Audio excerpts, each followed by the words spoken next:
पुजारी सब खड़े हो गए द्वार पर। हम इस वैश्या को भीतर नहीं घुसने देंगे, इसके द्वारा निर्मित मुकुट पहना रहे हैं, यही बहुत बड़ी बात है।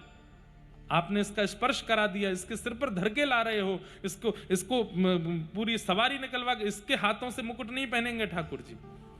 तो साधु ने जाकर के पुजारियों से बड़ी शास्त्रार्थ किए, हर तरीके से कैसे भी बोली यही पहनाएगी ठाकुर जी को मुकुट। अंत तो गत्ता पुजारी हार मान गए, सब ने द्वार खोल दिया, बोले ठीक है अब चलो।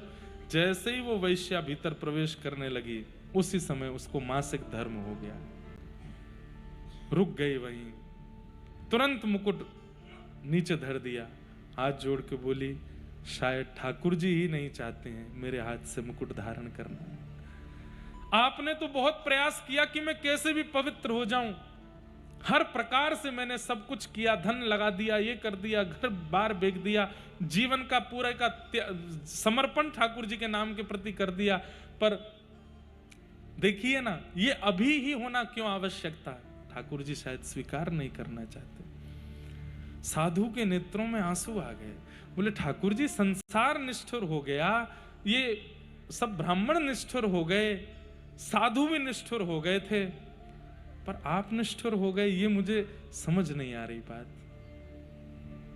ये तो आपके हाथ की बात थी, आप चाहते तो इसको पवित्र ही रहने देते, फिर ये क्यों हुआ।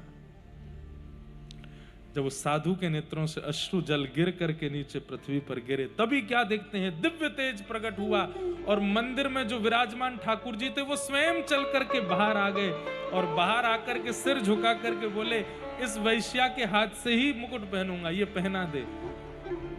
ऐसी अवस्था में उस वैश्या ने अपने हाथ से मुकुट उठा करके ठाकुर जी के शीश पर धारण कराया और वहीं प्राण त्याग दिए।